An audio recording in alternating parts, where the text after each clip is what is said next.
ధర్మందే విజయం, పొత్తుదే గెలుపు, కూటమిదే పీఠం, కూటమిదే పీఠం.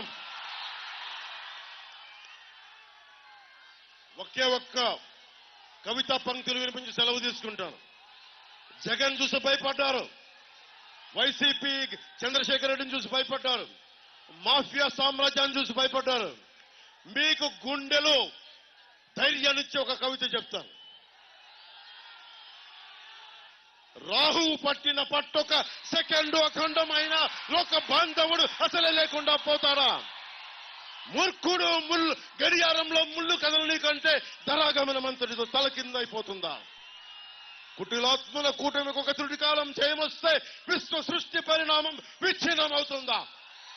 ధనుజు లోకమేకంగా దారి కడ్డంగా నిల్చుంటే నరజాతి ప్రస్థానం పరిసమాప్తం అవుతుందా? వైసీపీ రాహువులాగా 5 సంవత్సరాలు పట్టింది, తొలగిపోతుంది.